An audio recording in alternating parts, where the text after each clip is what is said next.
Over time, it seems many people have forgotten the most important ingredient to a good gaming experience: the good game. And by game, I'm not referring to shader effects, high polygon counts, a compelling story, or any of the other irrelevant nonsense I don't give a submarining fuck about. I mean the actual gameplay, the part where you control stuff, then have it interact with other stuff, and then your brain generates fun. If I wanted a compelling story, I'd read a book. There's only a few million of them already in existence, the majority of which are written by people whose talents compare to the best video game writers the same way Kobe Bryant's penis might compare to that of a poorly endowed titmouse. If enduring 90 minutes of CGI cutscenes dubbed with pornography-grade voice acting sounds exciting to you, I suggest you immediately navigate your web browser to the neighborhood torrent site and start downloading something called a movie. Any of them really, because apparently you're very easily satisfied. Perhaps I'm romanticizing the past here, but I remember a time when most games were about being challenged to explore new gameplay mechanics, about learning and solving new puzzles, about improving your skills against all types of adversaries, and about feeling proud of your accomplishments. Now they're mostly shiny, particle-affected vessels guiding any soccer mom caliber gamer through a generic third-grade level story where anyone with a brain the size of a steroid-shrunk testicle can pretend to be a hero and maintain a fantasy of not sucking balls at video games. But Nazi, I need a reason for what I'm doing, motivation for my character, a backstory. Would you really need a backstory to play Donkey Kong, you twat? How about football or poker? If the process of playing a game isn't fun for you, well maybe you're not a gamer. Of course, not to sound unappreciative of all my free kills in COD 4, but lately I've become rather miffed at the notion that this overwhelming number of noobs has negatively influenced the direction of video game design forever. Instead of humanity pursuing the development of the next chess, we have an endless supply of 8-hour-long interactive B-movie experiences at $60 a pop with unimaginatively reskinned sequels announced exactly 3 seconds after the current product is launched. Congratulations, noobs, you've effectively raised an army of consumer gaming zombies who conveniently seem to lack not only artistic standards, but opposable thumbs. I'd be inclined to look the other way and ignore the thumbless zombie parade, but these bungling poor sports have the audacity to hate on us, the gamers who play games for gameplay, and so we're subject to the endless abuses of idiotic whiners.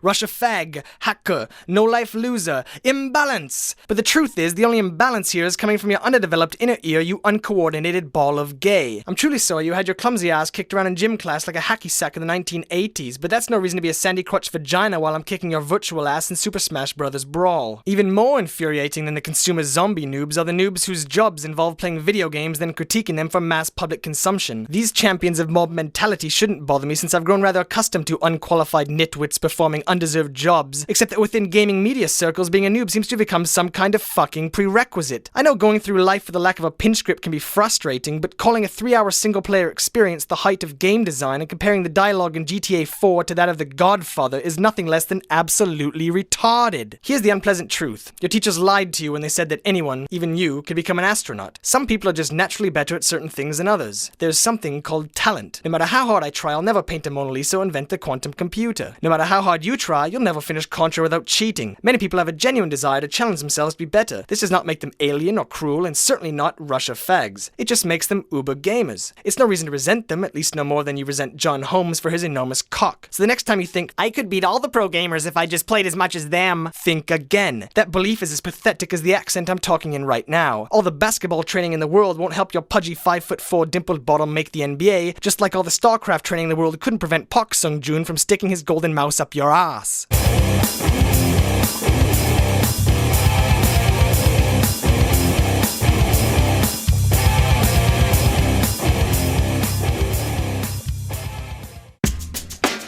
I am the Pwnage, bitches.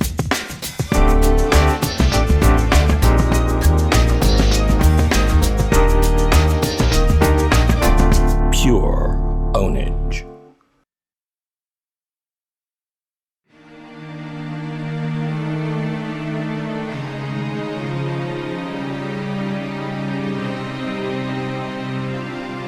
Well, Dave, it's up to you.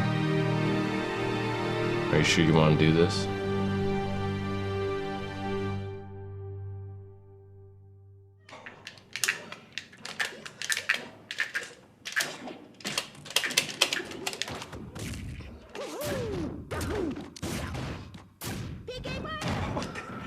I was close, Dave, and you almost touched me.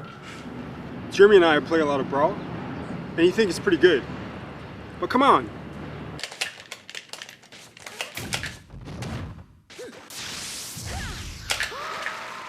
See that? That's how you win. Yeah, that's how you win 1 in 10 games. You want to win the rest, you watch me. 1 in 10? What are you talking about? Oh, 1 in 6? Then not. Huh. So that's how it's gonna be. You wanna count? Let's count. Okay. There's a lot of noobs in the world that are training to be like pro.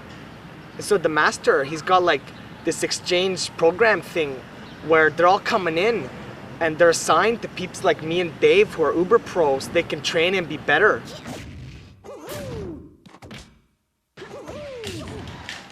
So Dave, can I play now? No. Now it's time to watch.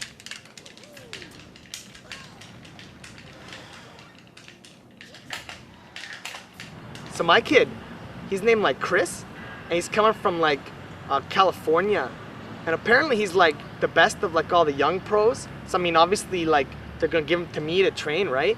And I'm totally gonna train him up like real good, and then he's gonna kick like Dave's kid's ass, and it'll kind of be like having my own little Pokemon. Also, they gotta do like everything we say, so like I'm totally gonna get him to like do my laundry, and like totally clean me and Kyle's toilet and stuff like that. While you're at it, why don't you get him to wipe your ass?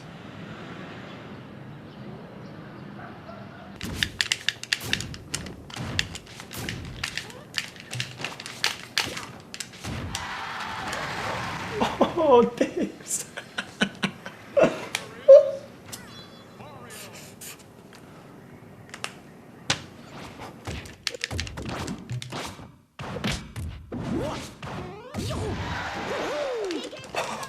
$150, Dave. Can't run forever. Can't run forever.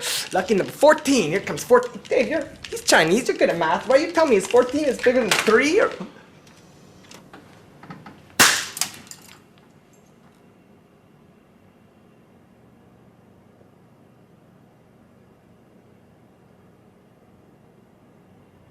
Let's go get an ice cream.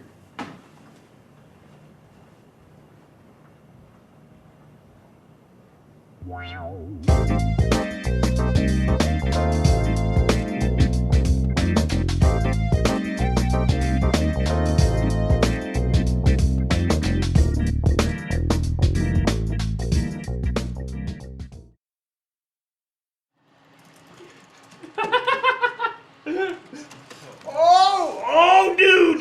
No!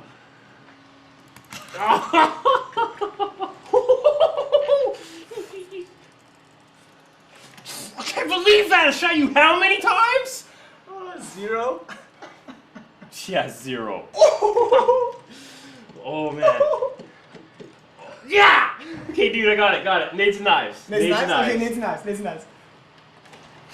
Oh, I know you want some Stabby McStabberson, Doug. That was awesome! Doug, you just shot me. Yeah, I know. I thought we were playing Nades and Knives. Yeah, I'm using those too. Pay attention, dude. Hey, what do you say? You want to go take a break maybe? Go play some 360? Sure.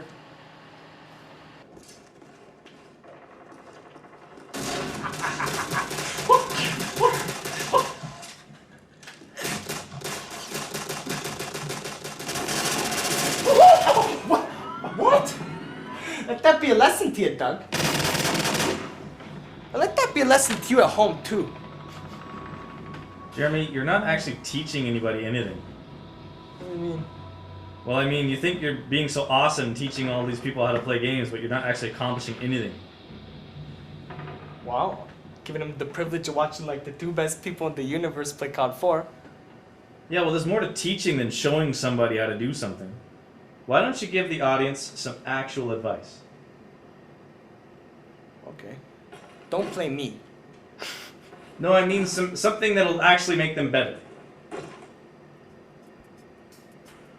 So apparently, Kyle thinks that just watching me and Doug own everybody doesn't like teach you guys, you know, how to own everybody. And that maybe if we help you guys and show you what we do and how we do it, that you guys would suck less.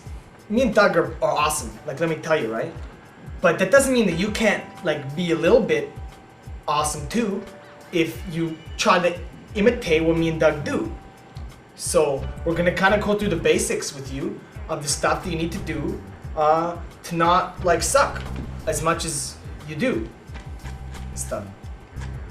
If you're getting tired of the taste of balls because you're licking them like so much in the games you play, you know, you can listen to me and Doug's advice on how to get better.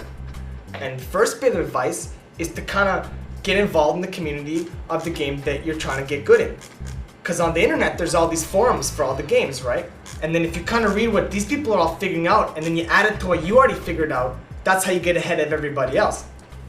Is it cheap if you defend the bomb in S&D and just hang around the objective you're supposed to defend? Well, I don't know. Is it cheap in an FPS to maybe shoot the guy in the head? I don't know. Is it cheap in an FPS to maybe use your nade? Doug, you forgot to turn the caps lock on. Fuck! Oh, this is a good one. Sniping is a joke with my kill cam and spawn points, so I'm gonna join the masters and go camping with my F-16. First of all, sniping is for pussies. Second of all, camping is for pussies. Which pretty much makes you the biggest pussy on the planet. If a pussy had a pussy, that would be you. And to be clear here, Doug's not saying that he's a pussy that has a pussy. He's saying he is the pussy's pussy. How is this a question? Can someone give me tips for getting headshots? You know that thing on top of the guy's shoulders? That's his head! Shoot that! Owning noobs is probably like the most fun that's ever been invented. But if you really want to get better, you gotta kind of play people that are about your skill level or better than you. Because if you just play noobs all the time, you're not gonna really learn anything. You kind of notice me and Doug, we play each other a lot. That's because we're both so good that the only way to get more good is to play each other. But for you guys, you'll probably want to play Kyle. Or your mom. Or Kyle's mom. Which is my mom, too.